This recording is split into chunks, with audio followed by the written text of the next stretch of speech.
Hey everybody, so I'm here to do my November wrap-up. I know it's the end of December, I am well aware, but you know what? This is one of those months where things can get away from you very, very quickly. But that doesn't mean that I do not want to tell you about the amazing stack of books that I read this month. I am telling you so many great books that I know you will want on your TBR. So let's get started.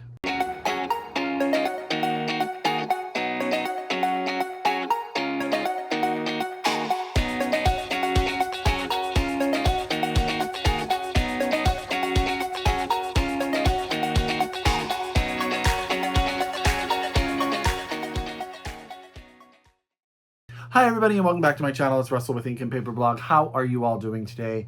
I hope you're happy, I hope you're healthy, I hope you're safe. As you know, weather across the United States is just insane right now, so if you are caught in all of the plane delays and are having trouble getting home, I wish you a swift resolution to that problem. If you are caught in snow or winter weather, or it's pouring rain here in Northern California, I hope you're warm and cozy, and of course reading an amazing book. Now, as you can maybe tell, it is very dark and cloudy and gloomy outside, so I'm having a bit of an issue with the light in this room, so I apologize if the light is a little funky in this video. I had a really hard time trying to figure out how to compensate on the window side of my library here. But that's okay, because what am I here to do? I'm here to tell you about amazing books. So get out your pen, get out your paper, get out your Goodreads, however you keep track of your TBR. If you are so able, I encourage you to get these books from your local independent bookstore, or if you're a library user, get your library to get you a copy as soon as possible. Okay, so this is an amazing stack of books, but it is pretty big, so I'm going to try to get through them quickly. But the first book I've actually talked about on my channel before, and that's Tidelands by Philippa Gregory. This is the paperback edition. They're out from Atria. This is the first book in a trilogy, and this book is set in the middle of the 1600s. We are on this sort of small remote island. And our main character is a mother of two who is trying to find out whether or not her husband has died or just disappeared. He's just sort of gone. She doesn't know what happened. He was a fisherman. And she doesn't really know how to move on with her life. She's very, very poor. Her family is very, very poor. And she's struggling just to sort of keep the house together. And she runs into a man who turns out to be a spy for the King of England, as this is set during sort of that Revolutionary War between the King of England and Parliament. And he is on the side of Catholicism. He is on the side of the king. And it sort of goes from there. All these things happen that change her life in so many ways. Her relationship with this man becomes so complicated, and how it affects not only her, but her children, and then sort of her reputation on the island. It is historical fiction at its finest. It's everything you need to know regarding this time period, but also a compelling heroine who's trying to overcome all of these obstacles in life, really just to take care of herself and her children. Highly recommend. I'm reading the whole series very slowly. I've only read the first one so far, but I am really enjoying it. You know Philippa Gregory, she's just so good at historical fiction. So that's Tidelands by Philippa Gregory. This paperback is out from Washington Square Press, which is an imprint of Atria, I believe. Atria did the hardback versions. Okay, the next book I actually read for a workbook club. We try to read a book every quarter or so, and sort of just expand our knowledges about the world. And we chose to read Stamped: Racism, Anti-Racism, and You. This is a remix of the National Book Award winning Stamped from the Beginning. Now, Jason Reynolds is the author of this book, but it is based upon Ibram X. Kendi's bigger adult nonfiction book. And basically this is just a what's the right word? It's a reimagining for younger readers of all of the theories and history that is sort of packed into Stamped from the Beginning. And it just takes you through time. It talks about racism. It talks about slavery. It talks about how that's sort of embedded in America. And it just also takes moments to tell you to stop and think and start thinking about how you can do things differently and tackling big ideas and not being afraid of words like racism and anti-racism. and all of that. It's really very, very good. I highly recommend reading it if you're sort of entering into some sort of diversity and inclusion journey. If you want to help your children sort of understand the foundations of this country in a lot of ways, this book does that. And it's just very, very good. So that's Stamped: Racism, Anti-Racism, and You by Jason Reynolds, based on the book by Ibram X. Kendi. Okay. The next book I want to tell you about is a weird little book. I have to tell you, my friend Ryan read it. He said it was really fun. It was strange, but I enjoyed it, and I still don't know if I completely understood it, but it was really, really fun. And that's Several People Are Typing by Calvin Kasulke? Kasulke? I'm sorry, Calvin. I'm totally butchering your name. This is out from Anchor Books.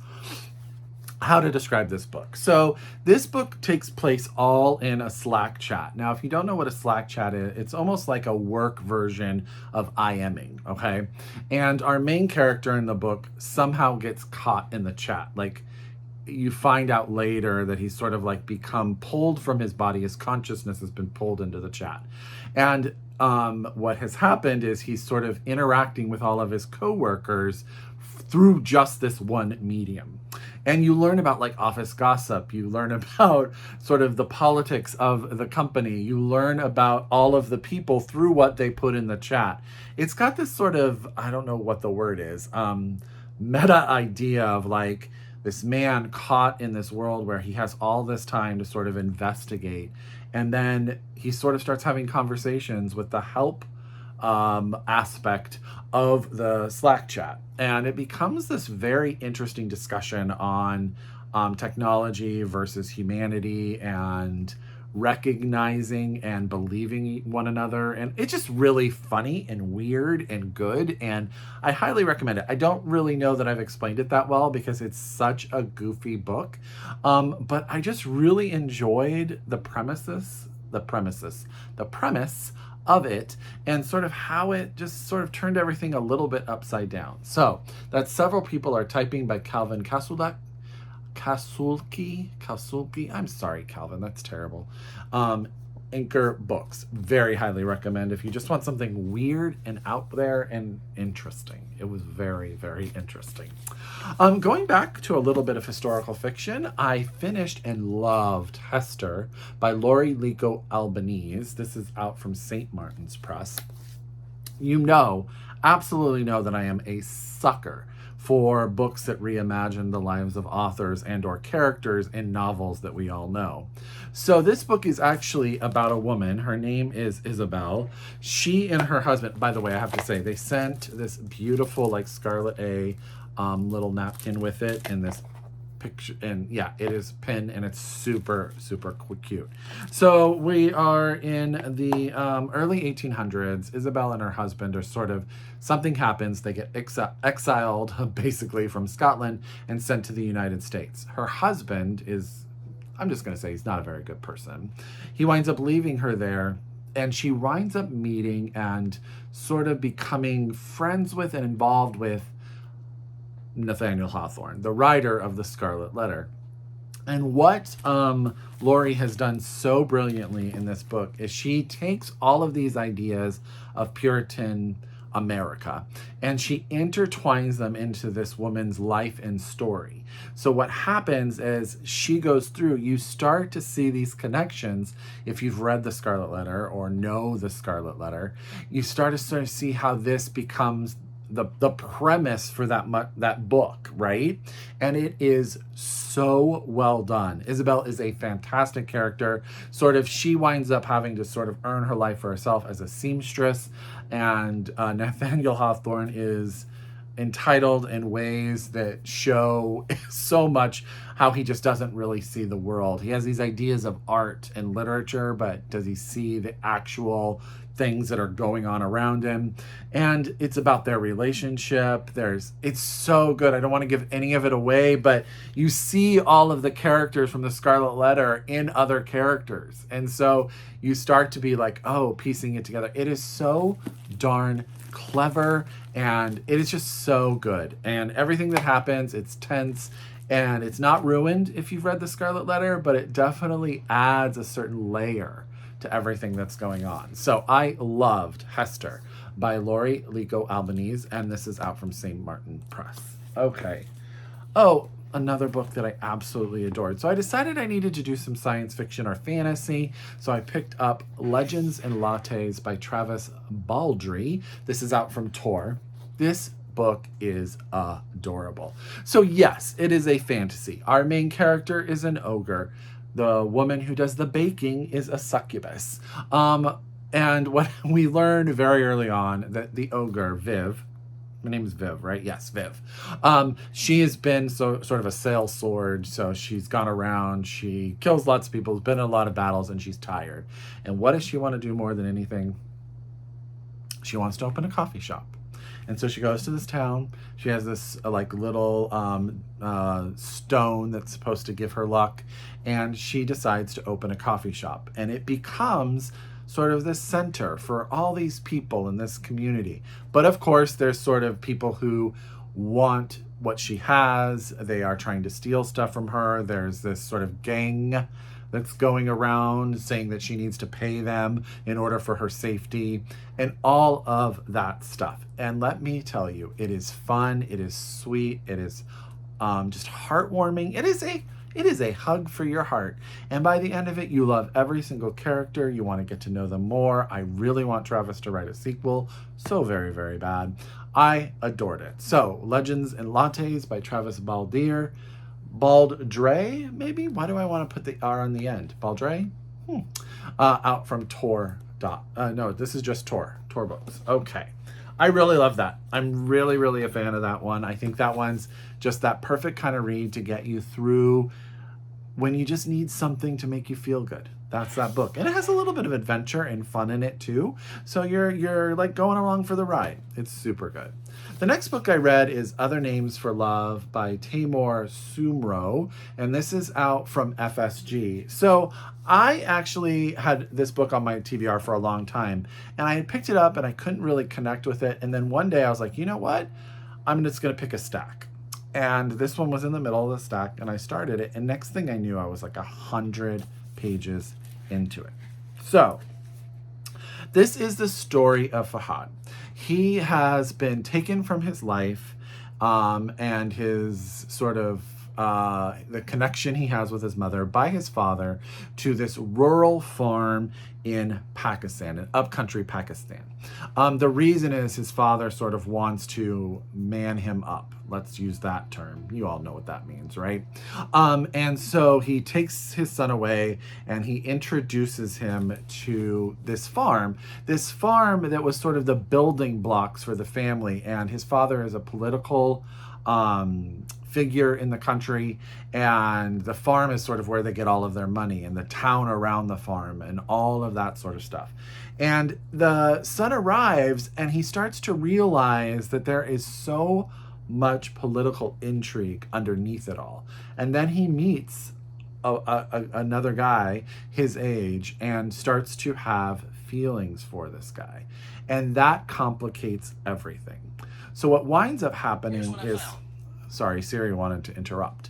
What winds up happening is we like flash forward. The father is ill. He is suffering from, I believe, dementia. And something has to be done. He's sort of been... things have happened in his political career and they need money. The family needs money. Now, Fahad has left. He lives in London with his partner and sort of has not been involved in the family life. So he comes back and he goes back to this town with this farm and he finds out everything that's sort of fallen apart that his father was unable to control. And he brings his dad, and it's sort of this reckoning between father and son. It is very, very good. I would say that the complexities of the relationship between the father and son are so tense.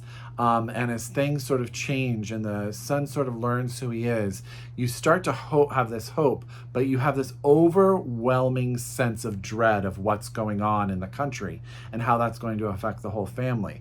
And all of it sort of comes together. It is really very, very engaging and thoughtful, and I just really enjoyed it. So that's Other Names for Love by Taymour Soomro, out from FSG.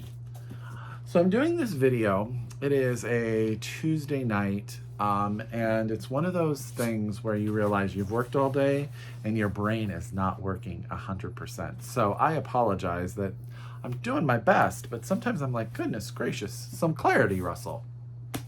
The next book that I want to tell you about is First Time for Everything by Henry Fry. This is out from Ballintine Books. I have read a lot, and I mean a lot, of queer fiction this year. And it's been rather refreshing because normally I don't read a ton of it, mainly because I'm trying to dive into other things that I want to learn and all of that kind of stuff.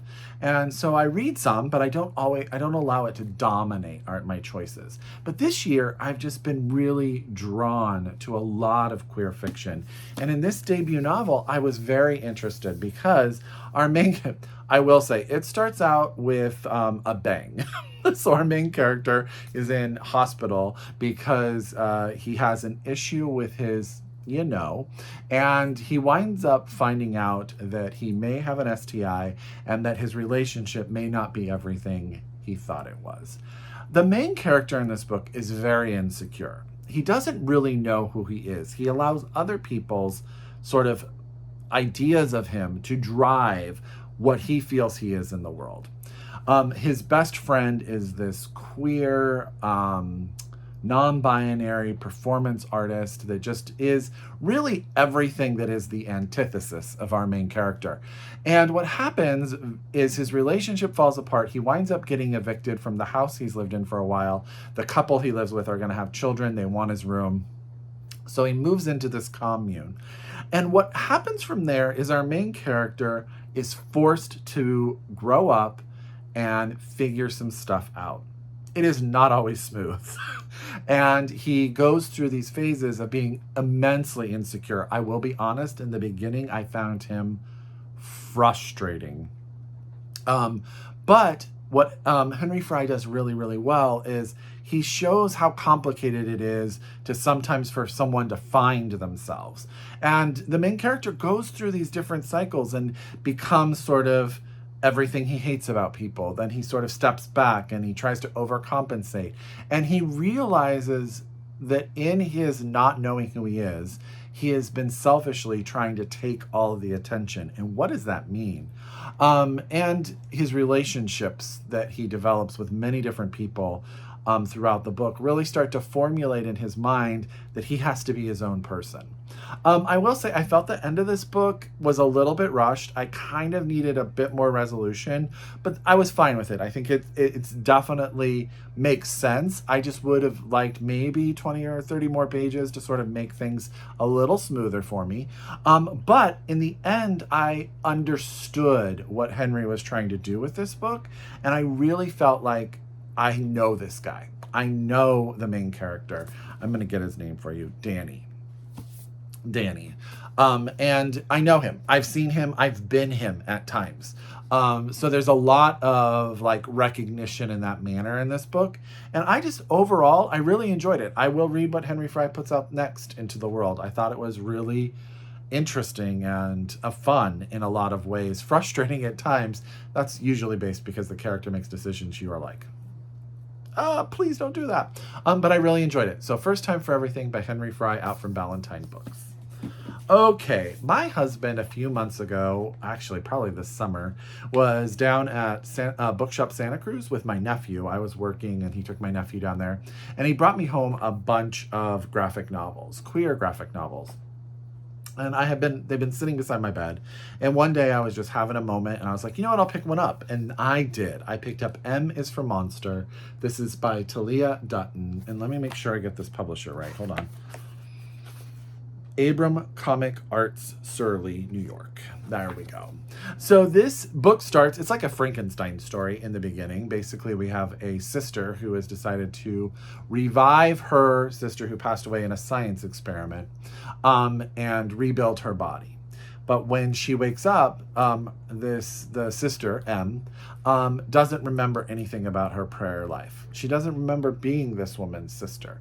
However, she is the only one who can see the ghost of the sister. And the ghost sort of helps her acclimate, become part of this family. But the thing is she's not. She's a new person with new ideas and new thoughts in the world, and she wants to do things differently.